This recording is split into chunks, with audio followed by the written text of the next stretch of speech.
Y'all, OMG. Guess what? The Grom was going 65. Not downhill, not where there's some reason that I was not like 100-mile-an-hour winds behind me pushing me or something. I have no clue why. He said, the boy said maybe it's from the break-in period, or I put like half a gallon of gas at a time in here. So he said maybe it's from like the break-in period. It might be doing better or something. I have no idea, but we were in Tulsa. Was it Tulsa? Yeah, it was Tulsa. We were in Tulsa, and we jumped on the interstate for a minute, and I kept catching up to him, and I'm like, how am I catching up to him? Why am I catching up to him? And I looked, and I'm like, wait a minute, I'm going like 60 something. How is this happening? So finally, I'm just like, okay, I'm going to see how fast I can actually go. So that's what I did. I just went and got in front of him, and I just throttled it up, and I was going uphill at 65 miles an hour. Now, I was starting to get in the red over here by the 9, so I don't think I would want to like necessarily do that for long periods of time. I wonder if we're going to be able to set this thing off and how far this thing goes. That red thing's flashing. But the Grom, we've not done, it's got 1,445 miles on it. Oh, green light. Was going 65. No mods. No, nothing done to it. It's been on the back of it's been on the back of a trailer, shaking forever. We've been on this road before. Shaking, not forever, shaking for what, 40,000 miles now or something? Not that many. Well, maybe 30 to 40,000 miles. So, I mean, it's not, nothing's been, like I said, fuel, that's it. We put it in the good fuel for our whole half gallon a ride or whatever it takes us. But other than that, we ain't done nothing different. And I have no idea. So 65 miles an hour. And I didn't have my you guys on my GoPro on my helmet, and I was on the interstate going 65, so I was like, I ain't gonna try and mess with turning my GoPro on and making sure it's working and everything, because I was just going too fast. And that would have been dangerous. And I certainly don't want to be out there doing stuff and fall over. It was a Sunday though, so it's not like traffic was horrible. That's kind of why he went ahead and got on the interstate too. Me personally, this is my kind of riding though. The back roads. The middle of nowhere. Except I would kind of like it to be a little more country, but not gravel. Okay, so ladies, what do y'all think about safety? So y'all know, obviously I drive a motorcycle, but most of the time, not all the time, but most of the time, that fella back there is with me. And other times, when I'm not driving a motorcycle, the vast majority of the time, 99% of the time, I'm driving a truck. And I see articles all the time about women's safety. And is women's safety any different than men's safety? Be aware of your surroundings, know what's going on. I watched, what is her name, As the Magpie Flies, and she does camping, like motorcycle camping by herself, overnight camping in the sticks, like in the middle of nowhere. Well, I shouldn't say it's in the middle of nowhere.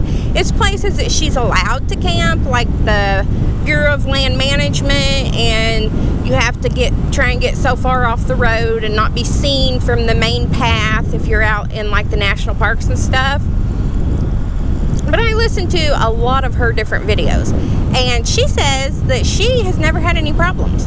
If she don't feel comfortable somewhere, she just don't stop there. Just go on to the next place or whatever and find a spot to camp. She says now, obviously it's different for everyone, I'm sure, but she said she just uses some common sense. She takes her bike, kind of off into the woods with her. So even if and she gets permission from like the park rangers if she's on BLM ground, where she can just take her bike with her right in front of her little tent and do her camping and whatever. And even if you're on the path, unless you just know where she's at, part of the rules and regulations on the BLM is you have to be where you can't be seen from the path.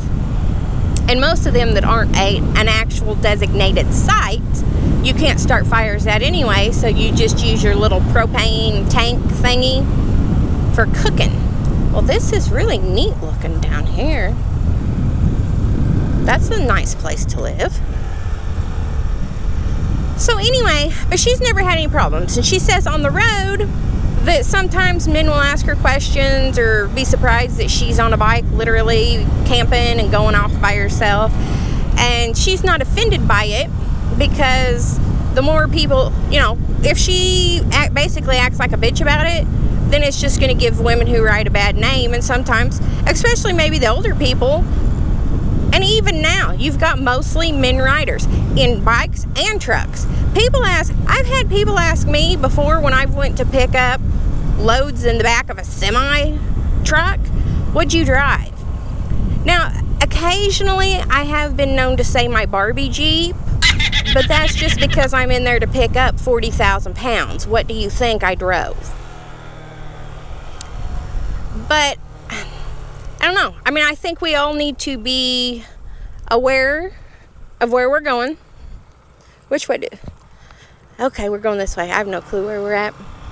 I think we all need to be aware of where we're going.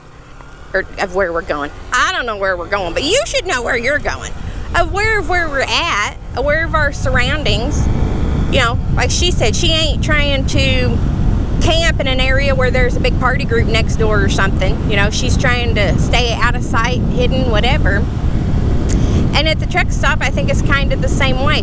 Don't walk between two little trailers where if you get nabbed, people ain't going to see you. Don't park in the darkest part of the parking lot if you can help it.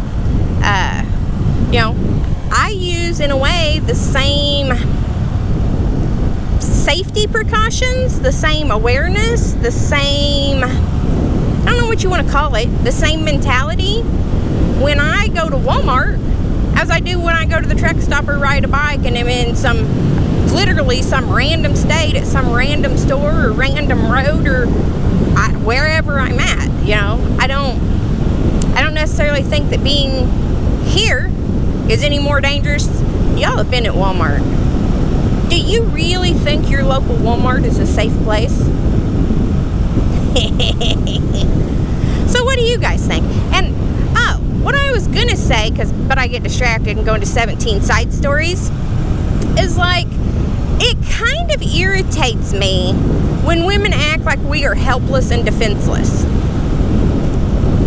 I am not helpless and defenseless. If you were on Facebook, I almost guarantee you have seen post and repost about, and I've talked about this on the Trucking Review channel before, about, oh my God, some guy was following me around Walmart and then he followed me to my car. You know what? I've seen your Facebook. You act like you're this badass. Get a can of hairspray and a lighter and take care of him. Get a can of wasp spray. Turn around and ask him what in the blankety blank he's doing. I mean, what? You don't have to just let somebody follow you around. I don't know why you're acting like that. And it's the same way as outside. Or, you know, anywhere else. Whether you're home, whether you're at Walmart. I guarantee you, if you turn around and start following him back, that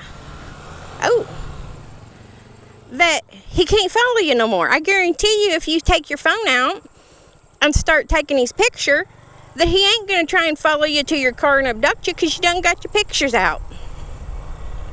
You know, I mean, to me, part of it is just situational awareness, no matter where you're at. Do people make comments sometimes? Yeah, absolutely. And you know what? If you turn around and say, excuse me, what the fuck did you just say? Most of the time they'll say, oh, nothing, ma'am, because they're not expecting anyone to say anything. So, I don't know. I'm not defenseless. I'm not helpless. I don't have a victim mentality. I don't look at myself as a victim. And I certainly hope that none of yous do either. We should all be able to come out, live our best lives, because that's a trendy thing now, living our best lives, right?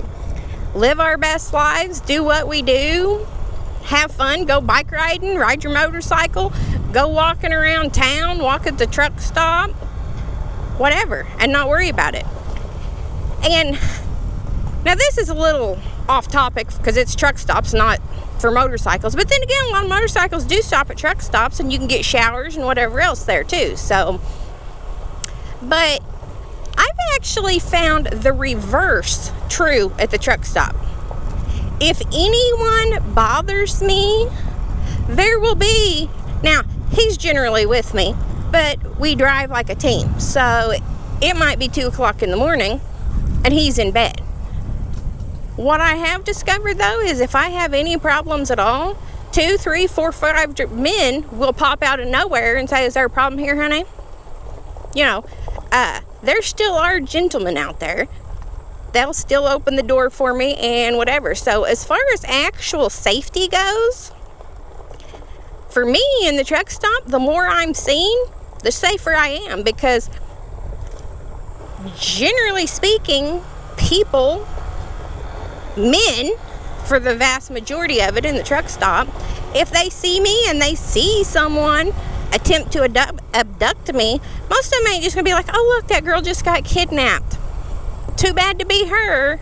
They'll find her dead next week." No, most of them are gonna get out and come running over there and attempt to engage in a fight with us all until we get the guy beat down. You know, they're not gonna, the act of being seen out there walking down the middle of the row is safer.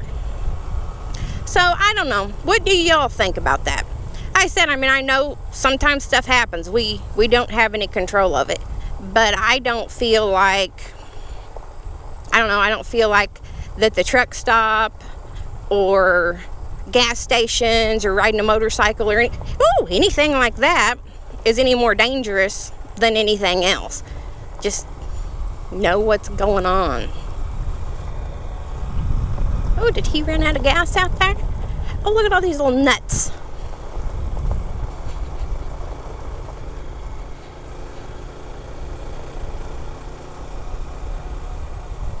Oh, he's waiting on me. Thanks for riding along. We'll see you later, guys.